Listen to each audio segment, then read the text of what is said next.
রাজনীতির উত্তাল সময়ে আবার রক্তাক্ত বাংলাদেশ। ঢাকার রাজপথে গুলিবিদ্ধ হয়ে জীবন মৃত্যুর সন্ধিক্ষণে দাঁড়িয়ে আছেন জুলাই বিপ্লবের অন্যতম যোদ্ধা ওসমান হাদি।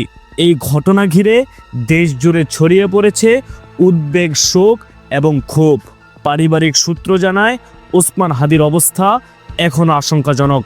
চিকিৎসকদের পরামর্শে আজকে 18 ডিসেম্বর সিঙ্গাপুরে তাকে উন্নত চিকিৎসার জন্য অপারেশন করার অনুমতি দেওয়া হয়েছে পরিবারের পক্ষ থেকে। এই মুহূর্তে পরিবার ও ঘনিষ্ঠজনেরা দেশবাসীর কাছে দোয়ার জন্য আর্জি জানাচ্ছেন। সমর্থক ও অনুসারীদের পক্ষ থেকে সোশ্যাল মিডিয়াতে ছড়িয়ে পড়ছে দোয়ার বার্তা। দেশ জুড়ে শুধু একটি পোস্ট এখন, হাদির জন্য দোয়া চাই, আল্লাহ যেন তাকে ফিরিয়ে আনেন। আজকের এই অপারেশনের নিউজ পাওয়ার সাথে সাথেই অনুসারীদের পক্ষ থেকে কঠোর এক বার্তা আসে। তাদের বক্তব্য অনুযায়ী যদি হাদি প্রাণ হারান তবে সার্বভৌমত্ব রক্ষার্থে শাহবাগে কঠোর আন্দোলনের ঘোষণা দেন বাংলাদেশের বিপ্লবকামী জনগণ। তারা আরও জানান, খুনিদের গ্রেপ্তার হওয়া আগ পর্যন্ত কঠোর আন্দোলন চালিয়ে যাওয়ার পরিকল্পনার কথা।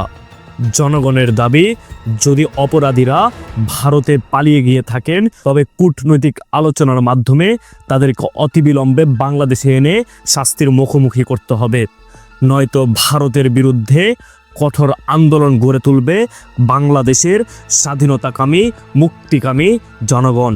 ওসমান হাদির জীবন মৃত্যুর এই সন্ধিক্ষণ শুধুমাত্র একটি ব্যক্তির লড়াই নয়, এটি এখন পুরো জাতির আবেগ ও বিচার প্রত্যাশার প্রতিচ্ছবি।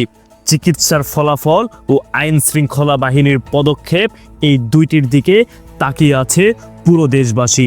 অতিবিলম্বে ওসমান হাদির উপর হামলাকারীদের বিচার হোক এবং বাংলাদেশে এখনো যেসব স্বৈরাচারের বন্ধুরা অরাজকতা সৃষ্টির পায়তারা করছে, অতিবিলম্বে তাদের পরিচয় নিশ্চিত করে শাস্তির আওতায় আনা হোক, এই প্রত্যাশা।